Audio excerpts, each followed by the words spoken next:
खामोशी का एक दायरा।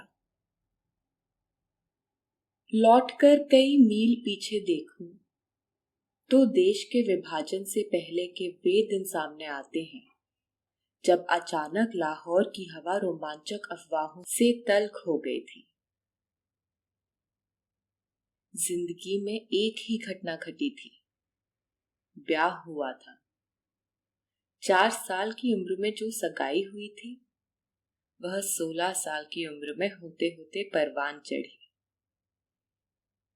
बहुत एकसार चल रही जिंदगी की तरह, पर साहित्यिक क्षेत्रों में बहुत ही रोमांचक कहानियां फैल गई। मालूम हुआ पंजाबी कविता में जिस कवि का नाम उस समय मान के साथ लिया जाता था, उसने मुझ पर कई कविताएं लिखी हैं।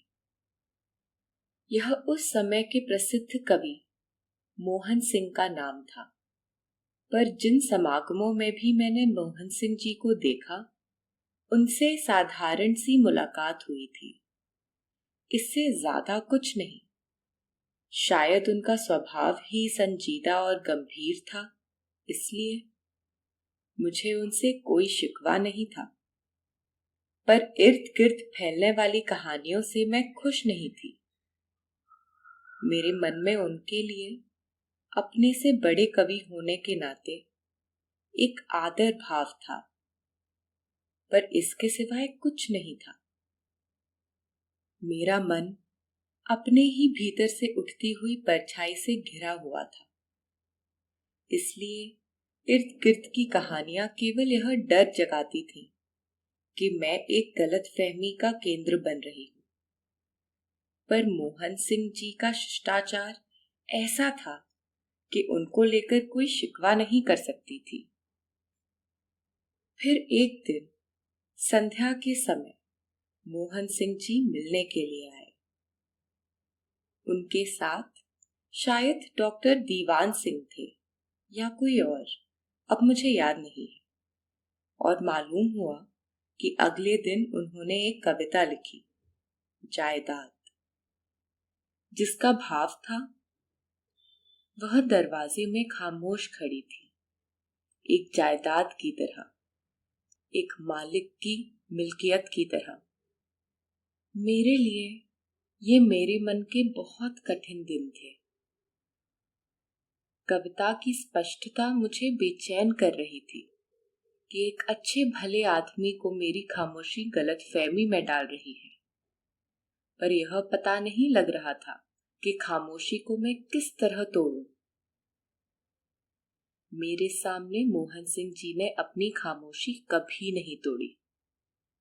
इस खामोशी में एक अपनी आबरू थी जो कायम थी। और फिर एक दिन मोहन सिंह आए। उनके साथ फारसी के विद्वान कपूर सिंह थे।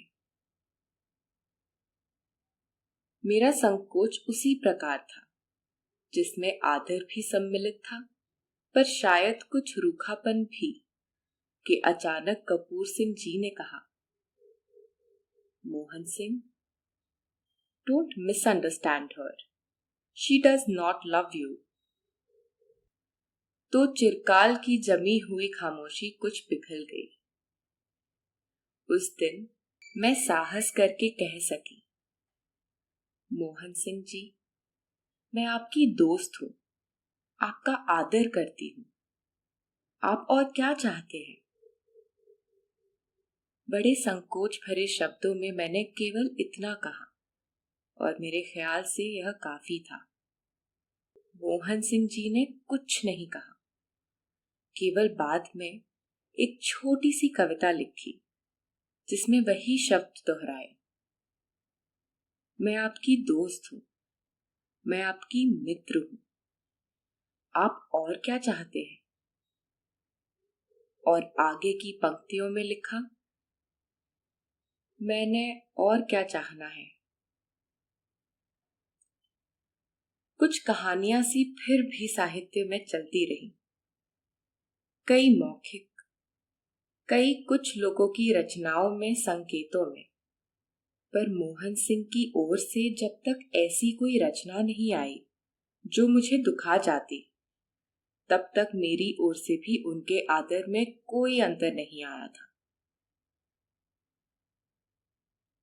एक साधारण सी घटना और भी हुई थी। लाहौर रेडियो के एक अफसर थे जिन्हें शायद साहित्य से कुछ लगाव था। एक बार मेरे एक ब्रॉडकास्ट के बाद अचानक बोले, अगर मैंने आज से कुछ बरस पहले आपको देखा होता तो या तो मैं मुसलमान से सिख हो गया होता या आप सिख से मुसलमान हो गई होती। ये शब्द अचानक हवा में उभरे और अचानक हवा में लीन हो गए। मेरा ख्याल है यह एक क्षण का जज्बा था जिसका न कोई पहला क्षण इससे जुड़ता था न कोई आगे का क्षण। फिर उस दिन के बाद उन्होंने कभी कुछ नहीं कहा, पर मैं आज तक नहीं जानती कि उस समय के वातावरण में उनके किसी भी एहसास की बात कैसे बिखर गई।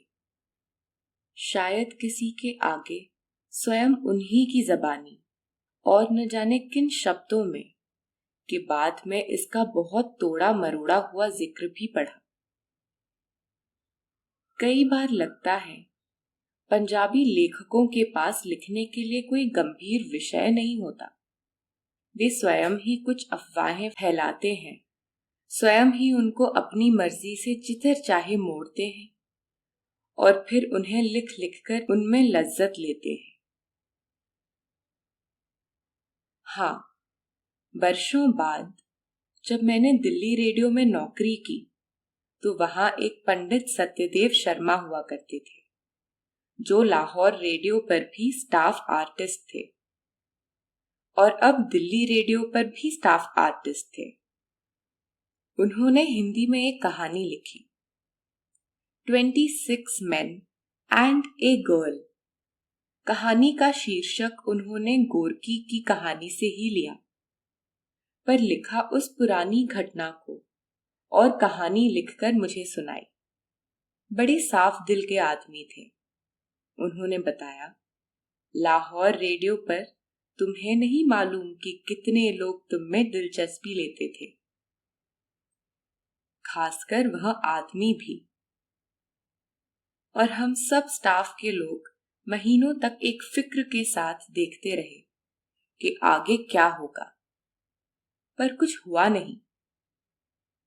शर्मा जी शायद यह कहानी कभी भी न लिखते, पर मुझे देखकर उन्हें बरसों पुराना वह इंतजार याद आ गया जिसमें वह कुछ होने की संभावना से चिंतित रहे थे। कहानी में स्टाफ के छोटे छोटे लोगों के कानों का जिक्र था जो कुछ उड़ती हुई सुनने के लिए दीवारों से लगे रहते थे। कुछ सुनाई नहीं देता था तो हैरान बैठ जाते थे कि शायद कुछ हो ही चुका है, पर कानों तक नहीं पहुंच रहा है। शर्मा जी साधारण से लेखक थे, पर मेरा ख्याल है यह कहानी उनकी सबसे अच्छी कहानी थी।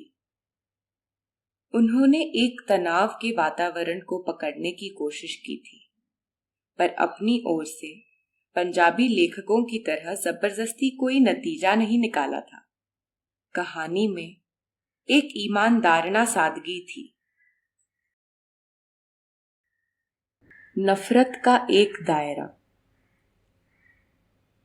बात यह भी छोटी सी है, पर बहुत बड़े नफरत के दायरे में घिरी हुई। यह भी मेरी साहित्यिक जिंदगी के आरंभिक दिनों की बात है, लाहौर की।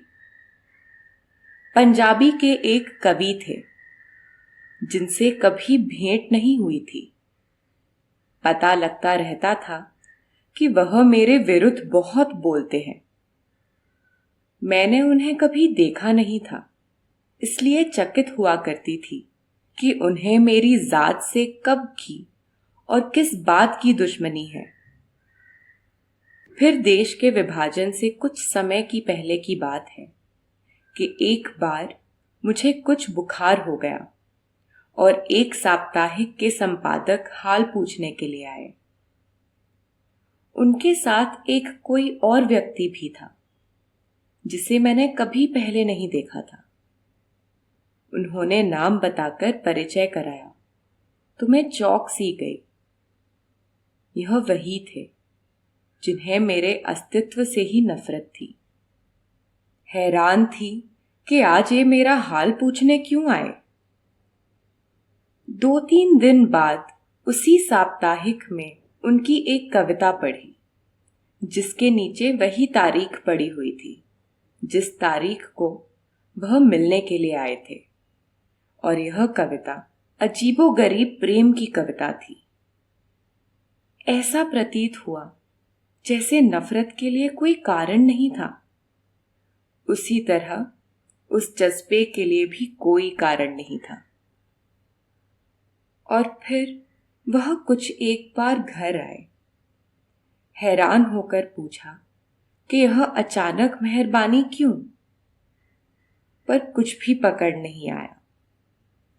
यह मानती हूं कि उनकी किसी बात में कोई शौक ही नहीं थी, लेकिन एक कठोरता सी जरूर थी कि सब लोग घटिया हैं, मैं किसी से न मिला करूं।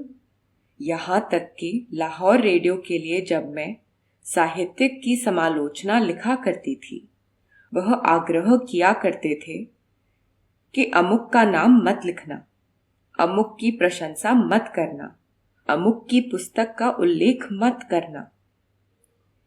इन साहित्यिक परिचय से जब सांस घुटने लगी तो मैं खींच उठी, पर यह तलखी अभी जबान पर आई ही थी कि देश का बंटवारा हो गया और मैं उनके परिचय से मुक्त हो गई। फिर कुछ वर्ष बाद सुना कि उनके विचार में हिंदुस्तान का बंटवारा इसलिए हुआ क्योंकि मैंने उनकी दोस्ती नहीं चाही, और उनके विचार में हजारों मासूम लोगों का कत्ल भी इसलिए हुआ। खैर, हिंदुस्तान के विभाजन का और मासूम लोगों के कत्ल का यह जो मुझ पर इल्जाम था, इसे कोई मनोविज्ञान का विशेषज्ञ भले ही समझ सके, मैं नहीं समझ सकती।